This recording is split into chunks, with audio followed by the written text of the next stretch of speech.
বিসমিল্লাহির রহমানির রহিম সূরা আশ-শুআরা তাসিম তাসিম মিম তিলকা আয়াতুল কিতাবিল মুবিন এগুলো স্পষ্ট কিতাবের আয়াত লাআল্লাকা বাখিউন নাফসাকা আল্লা ইয়াকুনু মুমিনিন মনে হচ্ছে তারা ঈমান আনছে না বলে আপনি হে নবী যেন নিজের জীবন দুঃখে নষ্ট করে ফেলবেন ইন্নাশা নুনাজ্জিল আলাইহিম মিনাস সামাই আয়াতান ফাযাল্লাত আ'নাকুহুম লাহা খাবিঈন আমরা চাইলে আকাশ থেকে এমন একটি নিদর্শন অবতীর্ণ করতে পারি যাতে তাদের ঘাড় নত হয়ে যাবে ওয়ামা ইয়াতিহিম মিন যিকরিম মিনার রাহমানি মুহদাসিন ইল্লা কানু আনহু মু'রিদিন তাদের কাছে যখনই রহমানের পক্ষ থেকে নতুন কোনো উপদেশ আসে তারা তা থেকে মুখ ফিরিয়ে নেয় সংক্ষিপ্ত তাফসীর কাফ সূরাটিতে মূলত কোরআনের সত্যতা নবীদের দাওয়াত ও তাদের কওমের প্রতিক্রিয়া বর্ণিত হয়েছে খ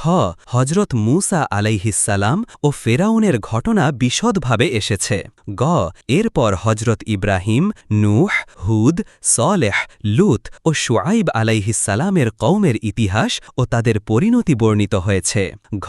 আল্লাহ তার রাসূল সাল্লাল্লাহু আলাইহি ওয়াসাল্লামকে ধৈর্য ধরতে বলেছেন এবং বুঝিয়েছেন পূর্ববর্তী নবীগণও একই পরিস্থিতির সম্মুখীন হয়েছিলেন ক শেষে বলা হয়েছে কোরআন সত্য আর কবিদের কথার মতো নয় একটি ঘটনা হজরত মূসা আলাইহিসসালাম ও ফেরাউন এই সূরায় হজরত মূসা আলাইহিসসালামের দাওয়াত ও ফেরাউনের জুলুমের বিস্তারিত বর্ণনা আছে যখন আল্লাহ হজরত মূসা আলাইহিসসালামকে ফেরাউনের কাছে পাঠালেন তিনি ভীত হয়ে আল্লাহর কাছে সাহায্য চান আল্লাহ তাকে সান্ত্বনা দিয়ে বলেন যাও আমি তোমার সাথে আছি আমি শুনছি ও দেখছি আয়াত ১৫ মূসা আলাইহিসসালাম ফেরাউনের কাছে আল্লাহর বাণী পৌঁছে দেন ফেরাউন অহংকার করে বলে আমি তো তোমার প্রতিপালক অবশেষে আল্লাহর ইচ্ছায় লাল সাগর ফেটে যায় মূসা আলাইহিসসালাম ও তার কওম বেঁচে যান আর ফেরাউন ও তার সৈন্যবাহিনী ডুবে যায় এই ঘটনা মক্কার মুশরিকদের জন্য একটি সতর্কবার্তা ছিল